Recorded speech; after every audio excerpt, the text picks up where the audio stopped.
If you are new to the Vocaloid community, chances are you may be feeling a bit inundated with lots of songs from various artists featuring a multitude of Vocaloid casts and characters.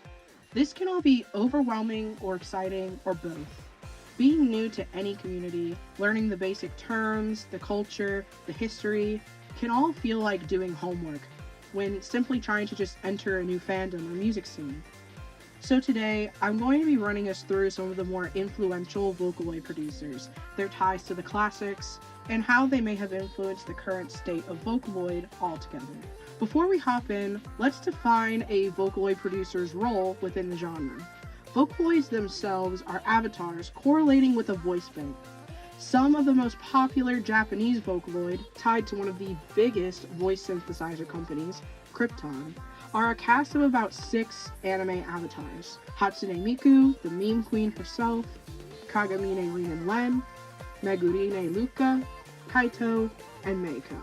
This video isn't about defining who they are and their own histories. Instead, we'll be focusing on the artists who have used these voice banks and their likeness to create music videos, various music genres, and the overall culture that is considered the mainstream Vocaloid fandom. So, let's get started. First we have Wowaka, who was active from 2009 until 2019. Wowaka is considered a highly influential producer in the Vocaloid scene. Wowaka cites Vocaloid and Hatsune Miku as his entry point into making music in general.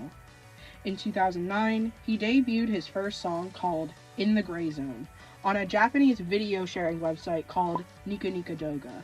You'll be hearing about this website a lot throughout this video. By 2011, he started his own record label called Ballroom and released his first Vocaloid album titled Unhappy Refrain. This album alone has many classic Vocaloid tunes, including Rolling Girl, World End Dance Hall, Unhappy Refrain, and Two-Faced Lovers. The lyrics of many of the songs on this album revolve around themes of mental health struggles, depression, artists' ambitions, and so forth. Waka did not hold back when it came to emotional expression via his lyrics, although they are often juxtaposed with the bright and fast-paced sound of his music. Also turns out, one of his songs was also used for an ending credits song in Madoka Magica, The More You Know. Around this time, he also joined a band called Hitorie as their vocalist and guitarist, and appeared to make this his primary focus from then on. 6 years later, Waka dropped his last Vocaloid song titled Unknown Mother Goose, a contribution to Miku's 10-year anniversary album, Restart. On April 5th, 2019, to the shock of his loved ones and his fans, Waka passed in his sleep due to heart failure at the age of 31. Since then, a couple of tributes have been included in his honor during Vocaloid concerts, and still to this day, many fans, including myself, feel a strong and deep connection to his music and the impact he had shaping the world of Vocaloid. Next up, we have livetune, who was active from 2007 into the present. After all these years, I'm only now realizing somehow that livetune is a band and not one person. But yeah, livetune the band formed back in 2007. Originally made up of 2 artists, KZ and Kajuki P, they created the song Packaged and posted it on Nika Nika Doga. They gained popularity and ended up creating the album Repackaged that ended up selling out pretty quickly upon release. Livetune worked alongside another producer we will discuss down the line named REOL, creating a split single, Kochi Miyute Baby and Yellow, as theme songs for the second Project Diva game, which is a well-known rhythm game series among Vocaloid and rhythm game enthusiasts alike. Kajuki P left pretty early on in 2009, and is now just KZ, so yeah, I guess I was technically right thinking that this was just one producer after all. Some well-known songs by livetune are Tell Your World, which is played at nearly every Miku concert, Catch the Wave, Hand in Hand, Decorator, and many more. Our next producer is REOL, and the band Supercell, which were active between 2007 and 2016.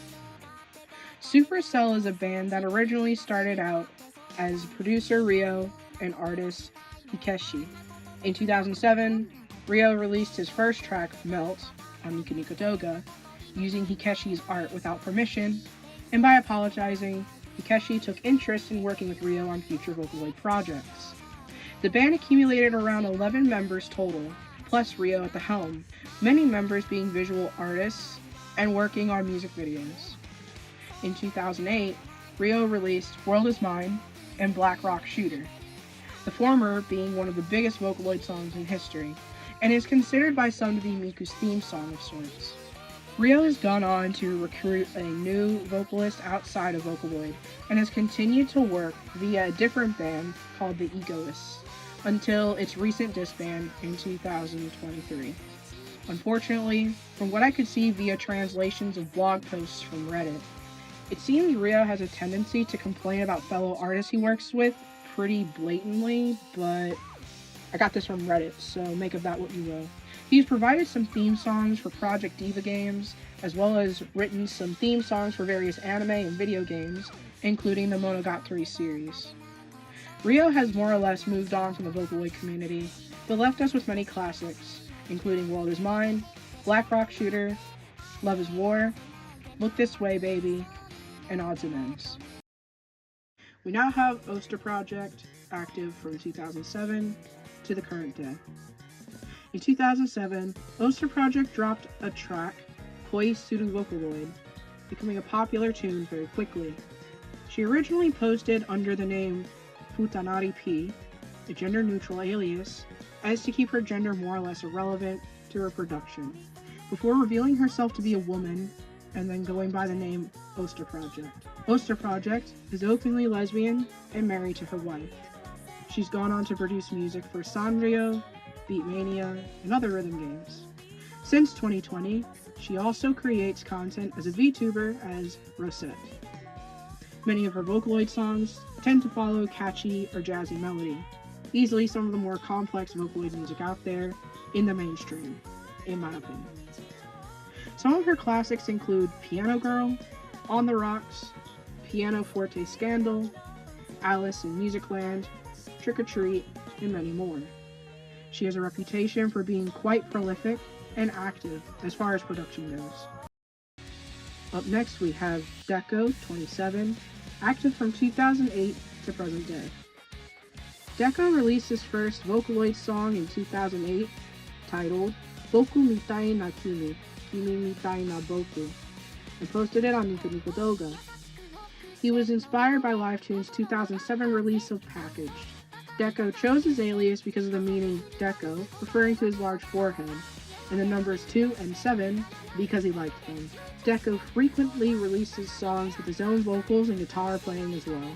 Many of the themes of his songs explore feelings about love and romance. One of Deco's most recent contributions to the fandom was his song and music video, Rabbit Hole, now gaining meme status as people from various fandoms draw their OCs and various characters in Miku's outfit. Many of Deco's songs are considered classics in the Vocaloid community, including Ai Kotoba, Ghost Rule, HIBANA, 39, and many more. Giga, or Giga, active from 2009 to present. In 2009, Giga released his first song titled Teardrop Prison, featuring the Vocaloid Megurine Luka. He's often known for featuring primarily Kagamine Rin and Len, often utilizing a fast-paced techno sound for his songs. In 2016, he had entered into a creative partnership with REOL, a J-pop artist and fellow Vocaloid producer, that only lasted about 1 year due to creative differences. He had gone on a 4-year hiatus from Vocaloid between 2014 to 2018, before dropping a new Kagamine Rin and Len song for the 2018 Magical Mirai concert. Since then, he has commonly collaborated with other producers in the Vocaloid scene, and is still dropping new tracks to this day. Some songs he's well known for are Gimme Gimme, Okochama Senso, Ready Steady, and one of my favorites, Getcha, featuring Kira. HACHI, active from 2019 to 2017. HACHI has been producing music since before his time making Vocaloid music. In 2009, he posted his first song, Persona Alice, and became known for his catchy hooks and visual style of his music videos. Some of his biggest hits include 2 tracks released in 2011. Oh god, I will never know how to say this one. Matryoshka, and Panda Hero. Both now considered classics in the Vocaloid community. His farewell song was a track called Sand Planet, detailing his overall gratitude for the Vocaloid community, despite also acknowledging some of the pitfalls that comes with being a producer for Vocaloid. Mainly that many producers feel that Vocaloid characters themselves tend to outshine the humans, pouring their hearts and souls into the songs behind them. Interestingly enough, you may be familiar with HACHI's work, even if you haven't listened to Vocaloid before. He's the writer for the second My Hero Academia opening, Peace Sign. Pinocchio P, active from 2009 to present. Pinocchio P's first song was Hanauta, posted in 2009 on, you guessed it, Nika Nika Doga. His producer name actually comes from the popularity of his song, the word in Japanese meaning humming, as well as nose song, displaying Miku with a long nose, hence the name Pinocchio. His Vocaloid songs tend to range between the rock and Shibuya-kei genres. The themes of his songs are often exploring unique angles to the human psyche. One of Pinocchio P's most interesting achievements was being one of the prime mixers for Miku's vocals in the stage opera, The End, starring Miku, which I have a whole video on if you'd like to go and learn more about that. Pinocchio P is known for making his own art and graphics for his songs and music videos. He also has an independent and successful career outside of Vocaloid DJing, and producing music for commercials and rhythm games like Sound Voltex, a wildly popular rhythm game in Japan. Some of his most well-known songs are Arefureta Sekai Seifuku, Goddess, Reincarnation Apple, and Anonymous M. Kikuo, active from 2010 to present. Kiko has been making music since 2003, having become a full-time musician in 2009, making music for the game series Toho. He published his first Vocaloid song in 2010, titled Boku Wasureta Kuso Kiko. Kiko is by far the most experimental producer in the bunch that I'm discussing today. He's known for dabbling in art pop, glitch pop, progressive pop, and some dubstep elements here and there. His music is not as centric around the J-pop or J-rock styles typically associated with mainstream Vocaloid sounds. Interestingly, in the types of music circles I run in, even non-Vocaloid fans seem to be familiar with Kiko's stuff. His most famous album by far is his 2019 album, Kiko Miku 6. The cover art is a great example of the kinds of art styles associated with his brand. His surreal and abstract style reflects his musical style pretty well. The themes explored in his songs are often dark and can be triggering for some listeners, as he doesn't shy away from discussing topics of abuse and violence. Crusher P, 2010 to 2019. Funnily enough, I'm including this producer mainly due to one huge major contribution that she made to the Vocaloid community. Outside of this song, she hasn't produced too many other Vocaloid songs. This is our first American Vocaloid producer that we'll be talking about today. It's worth talking about her because she's the writer and producer of Echo, a song which has permeated even beyond the Vocaloid scene since she released it back in 2014. This song became popular in many fandoms, mainly the Undertale fandom. She still produces music, but mainly outside of Vocaloid. Mitchie M, 2011 to present. In 2011, Mitchie M released Freely Tomorrow, and immediately it soared to being a classic within its first days on Nika Nika Doga, reaching 1 million views in the first few months on the site. Mitchie M has a reputation for how lifelike his Miku vocals can sound. He has a reputation for being quite private, having only interacted directly with fans once or twice. But in contrast, he is known for being extremely active online, especially on Twitter. Some of his most famous songs in the community are Freely Tomorrow, as mentioned before, Age Age Again, Odote Julia Night, News 39, and Wawa World. REOL, active 2012 to 2018. We've mentioned REOL a few entries ago when discussing Giga, as these two would often collab. If you're familiar with J-pop, then you may have heard of REOL, as she now has her own solo career outside of Vocaloid. She posted her first song in 2012 called OTN, starring Kagamine Len. The Kagamine twins are often a pair of Vocaloid she is known for using. Some of her most famous contributions to the Vocaloid scene have been Hibikase, Drop Pop Candy, and Laboratory. Circus P, active 2018 to present. Circus P is well known in Western circles, having mixed Miku's vocals for the band Set It Off, and was one of the producers working on the theme for the infamous Miku Expo 2024, called Intergalactic Bound. Some of his most well-known works are Copycat, Karma, Circus Monster, and Deja Vu. And finally, we have Utsu P, active from 2008 to present. We're finishing off this century with someone who has grown in more recent years within the fandom, despite being active from the beginning. Utsu P has become popular within recent years due to his proclivity for metal music and mixing Vocaloid vocals for grunts, screams, and shouts, which is notoriously hard. He's also active as the founder of other bands outside of the Vocaloid scene, like Ohayo Gozaimasu. Some of his most famous songs are Attack, Hyper Reality Show, I Thought I Was an Angel, and Ogre.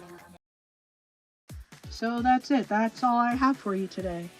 I've actually made a playlist featuring all of the songs that I've mentioned and a few more that I think are classics but weren't covered here, if you'd like a very basic starting off point to get to know the mainstream songs that people are familiar with in Vocaloid. But overall, just keep in mind that Vocaloid is a fun and creative environment that really doesn't have any rules in following which producers you want to listen to and which that you don't. It's very much a self-directed fandom, and that's what makes Vocaloid so much fun. If I missed anything about one of your favorite producers, or I missed a producer, please feel free to let me know in the comments below. I'm considering making a video where I go over lesser known producers and shine a spotlight on them, but let me know what you think. And with that being said, I hope you've enjoyed this video and learned a lot, whether you're a longtime fan or a newcomer. Thank you for watching.